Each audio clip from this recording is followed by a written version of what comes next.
नमस्कार, न्यूज 18 मध्य प्रदेश छत्तीसगढ़ देख रहे हैं आप। मैं हूं वासु चौरे और हमारी खास पेशकश नुक्कड़ में आपका स्वागत है। चुनाव नजदीक आ चुके हैं। पॉलिटिकल पार्टीज पूरे दमखम के साथ चुनावी मैदान में उतर गई हैं। अपने अपने तरीकों से जनता के बीच पहुंच रही हैं, अपनी बात रख रही हैं। लेकिन वोटर के दिल में क्या है ये जानना बेहद ज़रूरी है। कौन से मुद्दे हैं जिन पे जनता मतदान करने जाएगी और क्या क्या बातें हैं जो वोटर्स के मन में इस समय चल रही हैं। क्योंकि चुनाव तो भैया 5 साल में एक बार होता है और ये वक्त होता है वोटर का जब वो पूरी परीक्षा लेता है, पॉलिटिकल पार्टीज़ की भी और कैंडिडेट्स की भी। तो बहुत सारे युवा मतदाता और बहुत जागरूक लोग भोपाल शहर के हमारे साथ हैं जो कई सारी सोशल एक्टिविटीज़ में लगातार एक्टिव रहते हैं, पार्टिसिपेट करते रहते हैं और बहुत सोच समझकर अपना मतदान करने जाते हैं। मतदान करना कितना ज़रूरी और सोच समझकर करना ये कितना ज़रूरी है? सबसे ज़्यादा ज़रूरी लोकतंत्र में मतदान करना ही है, क्योंकि ये हमारी जिम्मेदारियों को दर्शाता है। अगर हम मतदान नहीं करेंगे तो हम लोकतंत्र के भागीदार नहीं कहलाएंगे। तो एक जागरूक युवा होने के नाते हमें मतदान जरूर करना चाहिए। बिल्कुल, मतदान तो ज़रूर करना चाहिए, लेकिन ये भी आपसे मैं जानना चाहूँगा कि जब आप मतदान करने जाएं तो कौन से मुद्दों को आप मन में रखें ताकि अगले 5 साल वो एक रोड मैप की तरह दिखाई दे। सबसे पहले तो शिक्षा का है, दूसरा मैं कहूँगा कि रोजगार है। मध्य प्रदेश, भारत के साथ साथ मध्य प्रदेश भी युवाओं का ही प्रदेश अभी हो गया है। तो जितना हम रोजगार पर और शिक्षा पर इन्वेस्ट करेंगे उतना ही हम आत्मनिर्भर मध्य प्रदेश की नींव अच्छे से रख पाएंगे। इसके साथ ही मैं कहूँगा कि जो ग्रामीण क्षेत्र में जो विकास है उस पर जोर देना चाहिए और सरकारों का जो मंदिरों पर जो नियंत्रण है उसको भी सरकारों को मंदिरों को फ्री करना चाहिए। कुछ ऐसे कार्यक्रम लगातार होने चाहिए जैसे कॉन्क्लेव्स हों जिनमें युवा अपनी बात रखें और उनको अपना मौका मिले। उसके लिए भी सरकार एक मंच तैयार करे, ऐसी ज़रूरत समझते हैं आप? जी, जैसा पिछली बार हुआ था, युवा पंचायत हुआ था, वैसे ही कार्यक्रम युवाओं की गैदरिंग के होना चाहिए, जिससे कि प्रदेश के युवाओं की नेतृत्व क्षमता का पता चलेगा, युवाओं के मन में क्या है, युवा क्या कर सकता है, उसकी कैपेबिलिटीज़ का पता चलेगा। तो ये एक अच्छा सुझाव रहेगा। ठीक है, तो देखिए पॉलिटिकल पार्टीज़ को युवाओं का विशेष तौर पर ध्यान रखना चाहिए। ये बात निकल कर ज़रूर सामने आई है। महिलाओं का पार्टिसिपेशन को लेकर लगातार बात होती है और हो भी क्यों ना, आधी आबादी है। जब दोनों ही दल जो मुख्य हैं मध्य प्रदेश में, भाजपा और कांग्रेस, उनके मैनिफेस्टो आते हैं तो महिलाओं के लिए तो बहुत सारी बात होती है, लेकिन महिलाओं का पार्टिसिपेशन चुनाव में कितना हो पाता है ये हम समझ लेते हैं। मैडम, महिलाओं का जो पार्टिसिपेशन आपने इन चुनावों में जो दावा हो रहा है या पिछले चुनावों में आपने देखा है वो कितना है और कितनी आप इससे संतुष्ट हैं? महिलाओं का पार्टिसिपेशन खैर देखने में तो काफ़ी ज़्यादा मिल जाता है। हम देखते हैं कि आजकल सीट्स भी अलॉटेड होती हैं कि वो महिलाओं के लिए ही होंगी।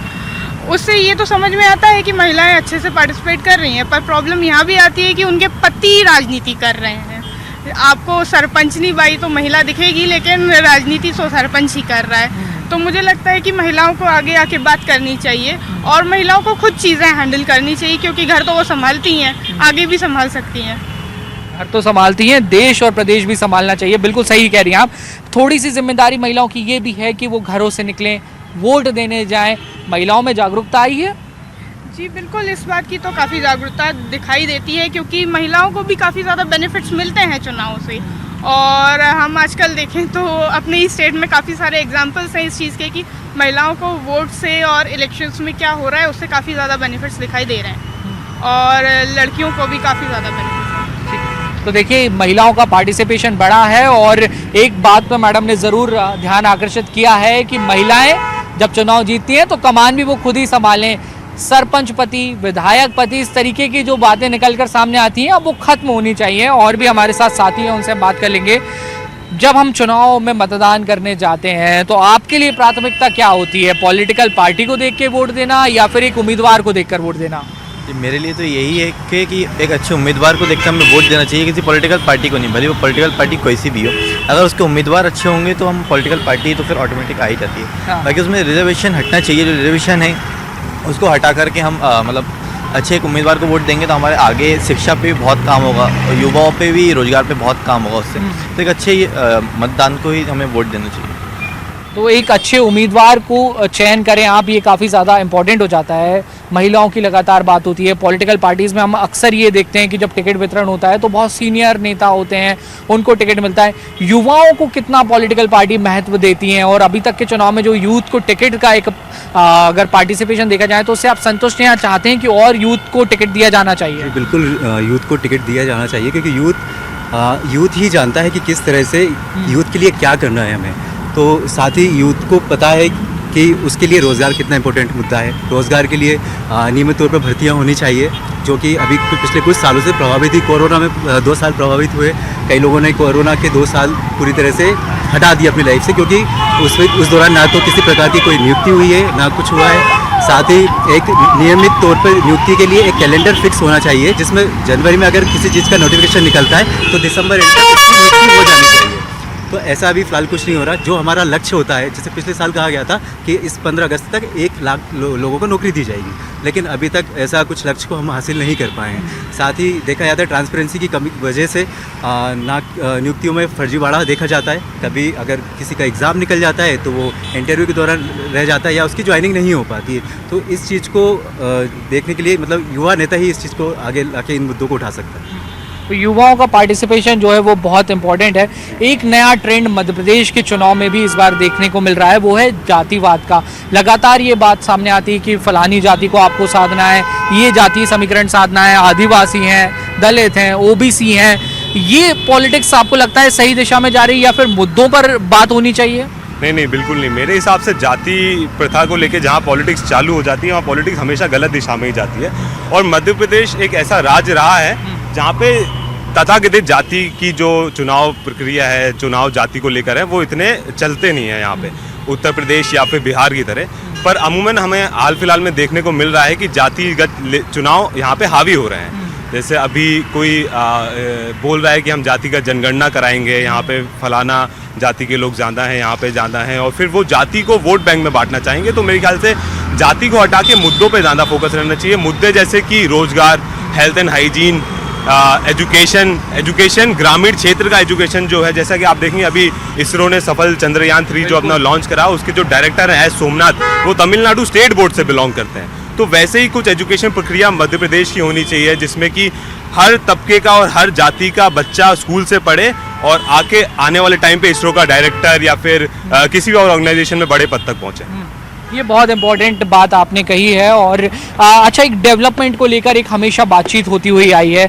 आपसे ये समझना चाहूँगा कि अब तक जो आप मध्य प्रदेश के ही रहने वाले हैं, आप जो काम हुए हैं, जो डेवलपमेंट हुए हैं, उनसे आप एग्री करते हैं, सेटिस्फाइड हैं कि आगे और समझते हैं कि अभी आवश्यकता है, कुछ और काम होने चाहिए? देखिए, आवश्यकता तो लगातार बढ़ती रहेगी और सुधार उसमें होता रहना चाहिए। जो अभी हुआ है वर्तमान में उससे हम संतुष्ट कह सकते हैं, लेकिन चीज़ें जिस तरह से गतिशील प्रक्रिया हो रही है इन चीज़ों में, तो थोड़ा तो मतलब ज़रूरी है कि आगे और भी काम इसमें हो, विकास में थोड़ा सा विकास की दरकार और है। एक बड़ी अभी योजना मध्य प्रदेश में सरकार ने शुरू की है, उसका नाम दिया गया स्काई, सीखो कमाओ योजना। इस तरीके की जो योजना है कि लर्न वैल्यू अर्न, और तो ये कितनी कामयाब आपको दिखती है और इनकी कितनी आवश्यकता आप महसूस करते हैं? जी, मुझे लगता है कि आज के परिवेश में ऐसी ही ज़्यादा योजनाओं की आवश्यकता है, जिससे युवा अपनी शिक्षा के साथ साथ स्किल्ड हों।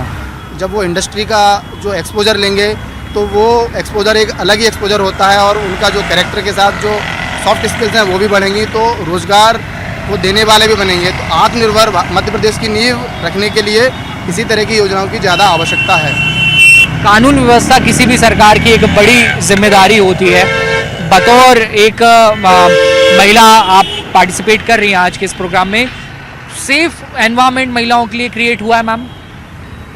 बहुत कुछ इम्प्रूवमेंट तो पहले से है। मतलब जैसे पहला एनवायरनमेंट हुआ करता था, आज के टाइम पे काफ़ी ज़्यादा सेफ हो चुका है। हाँ, बहुत ज़्यादा और रिफाइन होने की ज़रूरत है इस चीज़ में कि एनवायरनमेंट और ज़्यादा सेफ है, लेकिन इसका मतलब ये भी नहीं है कि महिलाएं आधी रात को ऐसे ही घूमती फिरें। ठीक है, दोनों तरफ से ध्यान रखने की ज़रूरत है। बिल्कुल सही कहा आपने। ये मैं आपसे जानना चाहूँगा कि रोज़गार की बात होती है, निर्भर हो जाते हैं सरकार पर या पब्लिक सेक्टर पर कि वहाँ पे या प्राइवेट सेक्टर पे कि रोज़गार मिले। स्वरोजगार पर काम हुआ है और उस पर और एनहेंस करने की ज़रूरत महसूस होती है कि हम खुद रोज़गार देने वाले बने? जी हाँ, इस पर मतलब काम तो और होना चाहिए और रोज़गार पे भी बहुत ज़्यादा काम होना चाहिए, क्योंकि अभी तक रोज़गार पे जितना भी काम हुआ है उनका अगर देखा जाए तो हम सरकार के ऊपर निर्भर हो जाते हैं कि सरकार हमें रोज़गार देगी। हमने पेपर निकाल दिया, उस पेपर को हमने कितना अच्छे से निकाला है या हमने उसमें कैसा अपना मतलब प्रेजेंटेशन दिया है, वो हमारे ऊपर है। अब हमें सरकार के ऊपर निर्भर नहीं होना चाहिए, क्योंकि सरकार कितना कुछ करेगी, बहुत कुछ कर चुकी है सरकार, वैसा कर दिया है, और रोज़गार में भी बहुत कुछ करा है। तो मेरे हिसाब से ज़्यादा सरकार पर निर्भर भी नहीं रहना चाहिए। केंद्र और राज्य की सरकार के बीच में कोऑर्डिनेशन का एक बहुत इम्पोर्टेंस जो है वो कहीं ना कहीं होता है। कितना आप मानते हैं कि अगर दोनों ही जगह सरकार सेम हो तो वो फ़ायदेमंद होती है, या सरकार प्रदेश की कोई और केंद्र की कोई और हो तो भी प्रदेश का जो विकास है वो प्रभावित नहीं होता? अच्छा, हाँ, इस चीज़ पे हमेशा फोकस किया जाता है पार्टियों द्वारा कि अगर दोनों जगह सेम सरकार रहेगी तो गतिविधियाँ स्मूथ तरीके से चलती रहेंगी। हाँ, पर वो चीज़ है, मैं मानता हूँ उसका, लेकिन साथ ही साथ ये भी है कि ज़रूरी नहीं है कि अगर केंद्र में किसी और की सरकार है या राज्य में किसी और की सरकार है तो गतिविधियाँ रुक जाएगी, क्योंकि केंद्र के मुद्दे अलग हैं और राज्य के मुद्दे अलग हैं। ये आपने बहुत सारी जगह स्टेट इलेक्शन में इंडिया में देखा होगा, भारत में, कि केंद्र में किसी की और सरकार है और राज्यों में किसी और की सरकार है, क्योंकि वोटर्स जागरूक है, उसे पता है केंद्र में हमें किसे चुनना है और राज्य में हमें किसे चुनना है। खासतौर पे तब जब राज्य के जो मुद्दे हैं वो बहुत ही अलग है। राज्य के मुद्दे मेरे ख्याल से आके बढ़ जाते हैं और वो बहुत मुद्दे अलग हो जाते हैं केंद्र में हम राष्ट्रवाद पे ज़्यादा जोर देते हैं, पर राज्य में health and hygiene, public order, law and order, education पे ज़्यादा जोर दिया जाना चाहिए, जिसके हिसाब से वोटर्स अपने वोट करते हैं। बहुत अच्छी बात आपने कही। जो स्टेट के मुद्दे हैं उन पर स्टेट का चुनाव होना चाहिए। राष्ट्र के मुद्दे बहुत कुछ अलग होते हैं इस जो राज्य की राजनीति होती है उससे।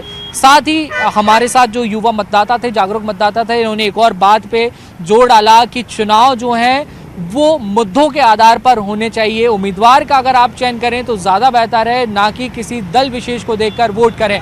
बहरहाल देखना होगा कि इन चुनावों में कौन सा दल इन युवा मतदाताओं का दिल जीत पाता है, अच्छे उम्मीदवार चुनावी मैदान में उतार पाता है और क्या इन मुद्दों को छू पाता है जो हमारे युवा साथियों ने उठाए हैं। वीडियो जर्नलिस्ट मनीष सिंगर के साथ न्यूज़ 18 के लिए भोपाल से वासु चौरे।